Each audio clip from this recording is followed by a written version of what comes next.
আমি শুভ। আমরা 2 ভাই 1 বোন। আমার বোনটা বড়, মাস্টার্স কমপ্লিট করেছে, আর আমি কলেজে পড়ছি। আমার বোনটা অপরূপ সুন্দরী। আমার বাবা স্কুলের টিচার, একজন সৎ লোক।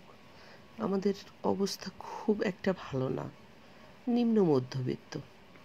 তা আমার বোনটার বিয়ে দেওয়ার জন্য বাবা চেষ্টা করছিলেন। তা বেশ মোটামুটি বনেদি পরিবার থেকে বিয়ে আসে এবং আমার বোনকে সুন্দরী দেখে তারা দেখতে এসে বিয়ে পড়িয়ে নিয়ে যায়। আমরা অনেক খুশি বড়লোক ঘরে বিয়ে দিতে পেরে বোনকে। তো এভাবে বোনকে বিয়ে দেওয়ার পরে বেশ কিছুদিন হয়ে যায়। আমাকে মা বাবা দুজনেই বলেন যে যা তোর বোনকে একবার দেখে আয়। আমি বললাম ঠিক আছে, কবে যাব বলো। তো বাবা বললেন ঠিক আছে, আমি মাইনেটা পেয়ে নেই, তারপর কিছু বাজার করে দিব, তুই যেয়ে দেখে আসিস। আমি বললাম ঠিক আছে বাবা। তারপর বাবা প্রথম মাসের মাইনে পেয়ে প্রথমেই 2 হাঁড়ি মিষ্টি এবং বড় বড় 2টি ইলিশ মাছ কিনে আমাকে বললেন যা বোনকে দেখে আয়। আমি খুশিতে আমাদের বাড়ির সামনে একটা নদীর ধারে নৌকা করে ওই পাড়ে যেয়ে তারপর বোনের বাড়ি যেতে হয়। তো আমি প্রথম বোনের বাড়ি যাচ্ছি, মোটামুটি খুশি। আমার ছোটো ভাই আমার সঙ্গে যেতে চাইছিল। আমি বললাম আগে আমি দেখে আসি আমার বোন কেমন আছে, তারপরের বার তোকে নিয়ে যাব। ভাই আর কিছু বলল না। দাদা আমি একা একাই যাচ্ছি, আমার হাতে ব্যাগ আছে মিষ্টি আর মাছের। তো ঘাটে গিয়ে দেখি মাঝি নেই, লোকজন কেউ নেই, একটা ডিঙি নৌকা ভেড়ানো আছে। অনেকক্ষণ অপেক্ষা করলাম, কোনো মাঝির সন্ধান পেলাম না। কি আর করা, আমি ডিঙি নৌকায় চেপে বসলাম এবং বৈঠাটায় হাত দিলাম। বৈঠাটায় হাত দিতেই আশ্চর্যজনকভাবে ডিঙি নৌকাটি তরতর করে বয়ে চলল নদীর ওই পারে। আমি কোনো কিছু না ভেবে ভাবলাম বাহ, ভালোই তো, ডিঙি নৌকাটা সুন্দরভাবে চলছে। স্বাভাবিকভাবেই নিলাম। নেওয়ার পর ওই ঘাটে যখন নৌকাটা ভিড়ল, তখন আমি নৌকা থেকে নামবো, মাছের ব্যাগ আর মিষ্টিটা নিতে যেয়ে দেখি মিষ্টির ব্যাগটা ঠিকই আছে, 2 হাঁড়ি মিষ্টি, কিন্তু মাছের ব্যাগে মাছের কাঁটা ছাড়া কিছুই নেই। কিসে যে মাছ দুটোকে খেয়ে ফেলেছে 2 কেজি ইলিশ মাছ, আমি কোনো টেরই পাইনি।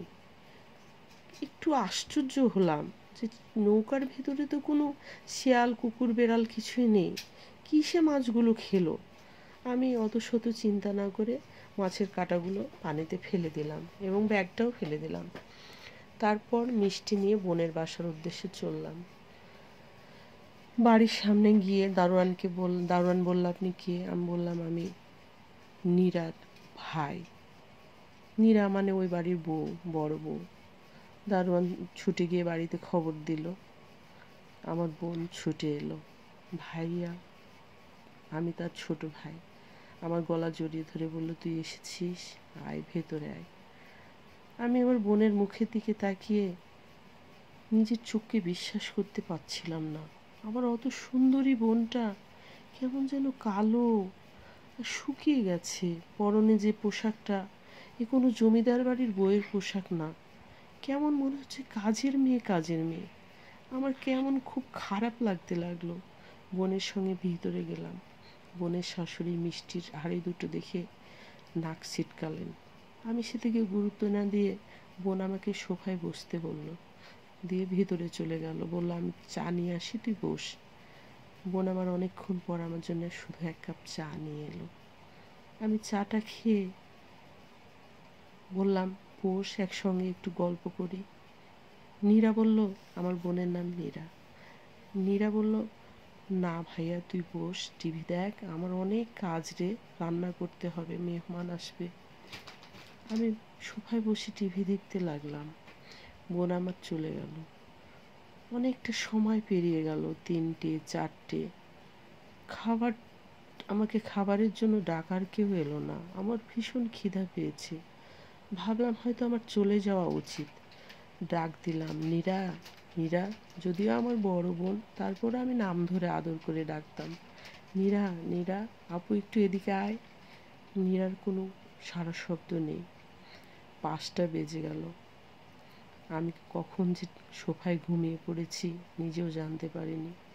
নীরা এসে ডাকলো, ভাইয়া ওঠ, আয় খেতে আয়। আমি বললাম এতক্ষণ পরে তোদের বাড়িতে খাই বুঝি কি সবাই?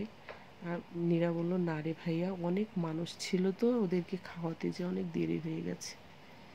আমি মনে মনে ভাবলাম, আমিও যে এই বাড়িতে একজন মেহমান, এটা কি ওদের মনে ছিল না? তো যাই হোক, নীরা কষ্ট পাবে বলে আমি কিছু বললাম না। টেবিলে গেলাম বোনের সঙ্গে, যে দেখি নীরার আর আমার জন্যে টেবিল ভরা খাবারের মধ্যে খুব সামান্যই খাবার রাখা আছে। নীরা তার ভাগের মাছটুকু আমাকে তুলে দিল, মাংসের টুকরাটাও তুলে দিয়ে বলল, ভাইয়া তুই খা, তৃপ্তি করে খা। আমি বললাম, কেন, তুই খাবি না? নীরা বলল, এইটুকুই আমাদের দুই ভাই বোনের জন্য বরাদ্দ, তো আমারটাও আজকে তুই খা, আমি তো প্রতিদিনই ভালো মন্দ খাই। আমি বললাম, নীরা, তোর এই ভালো মন্দ খাওয়াটা আমার কেন জানি ভালো লাগছে না রে। নীরা কিছু বলল না। আমি বললাম, আয় আমরা দুজনে ভাগাভাগি করে খাই। দুই ভাই বোনে ভাগাভাগি করে খেয়ে আমি বললাম, এত বড় ডাইনিংয়ের এত প্লেট বাটি কে মাজবে নীরা? নীরা বলল, কেন রে, আমি তো মাজি। আমি বললাম, তাহলে আজকে আমি মেজে দেই। নীরা বলল, তা কি করে হয়? প্রতিদিনের কাজ তুই একটা দিন করে উপকার করে কি করবি বল? তার চাইতে তোকে কিছুই করতে হবে না, এগুলো আমার শুয়ে গেছে, তুই তার চাইতে খেয়ে দিয়ে বাড়ি যা। আমি বললাম, না, আমি সব তোর করে দিয়ে তারপর যাব। আমি বোনের হাতের সমস্ত কাজগুলো করে দিলাম, করে দিয়ে কুপনের চোখের পানি মুছলাম বোনের কষ্ট দেখে। তারপর ডাইনিং টেবিলটা যখন মুছছি, তখন দুলাভাই এসে বলল, কি হে শালাবাবু, কি হচ্ছে, কাজ করছে কেন তুমি? আমি বললাম, বোনটির একটু সাহায্য করছি।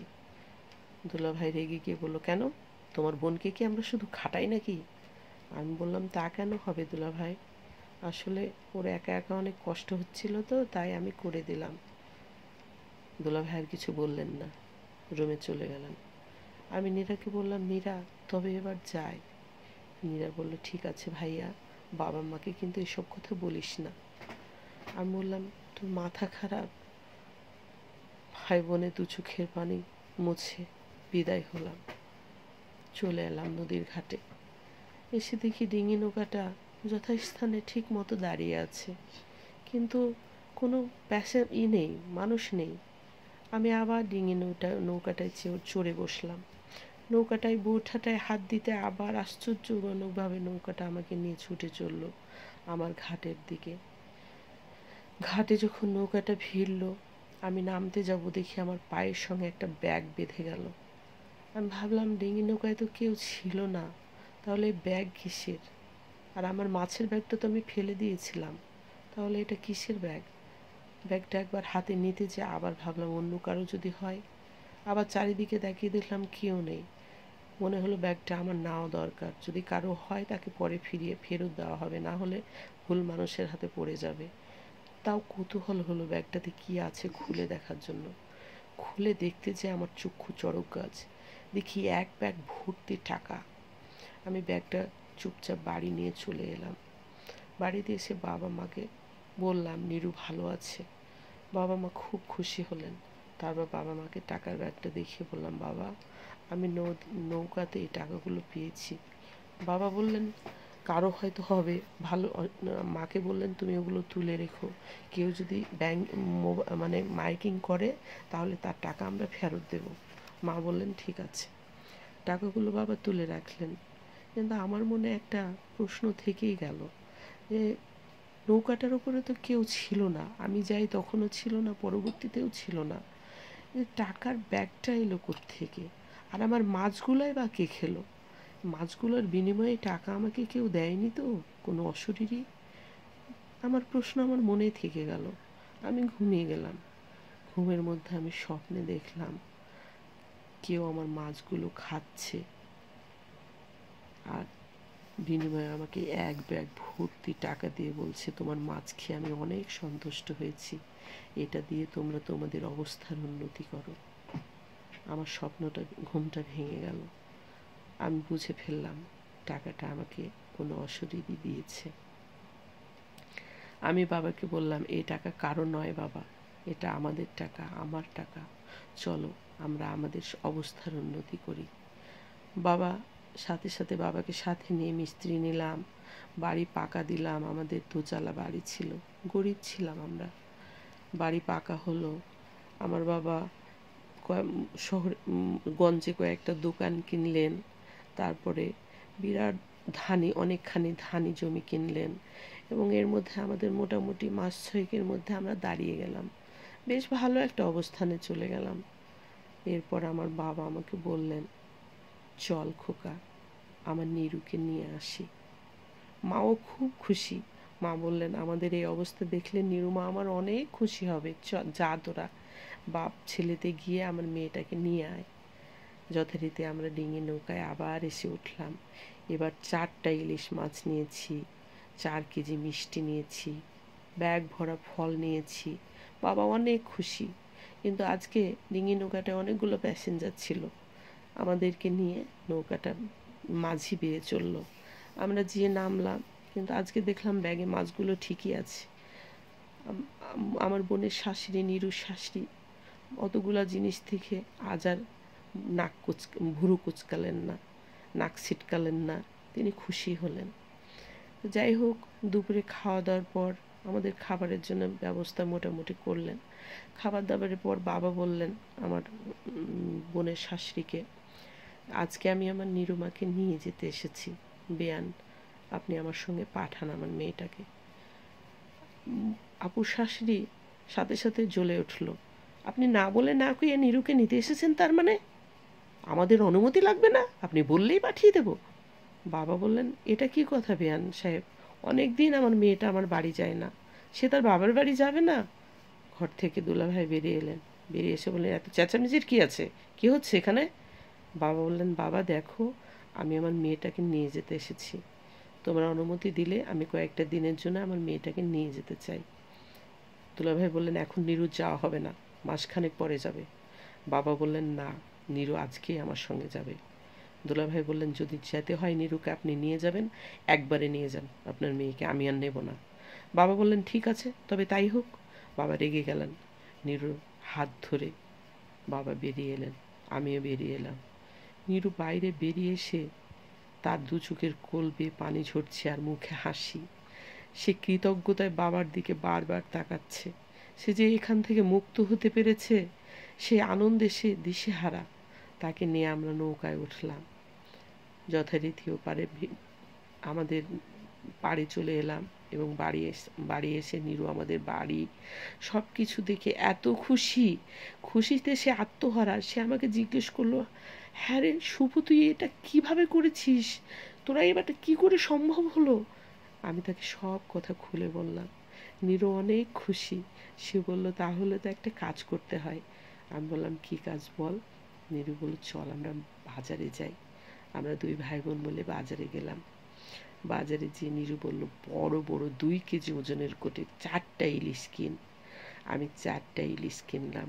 নিরু ব্যাগে নিল, নিয়ে বলল, চল আমরা নদীর ধারে যাই।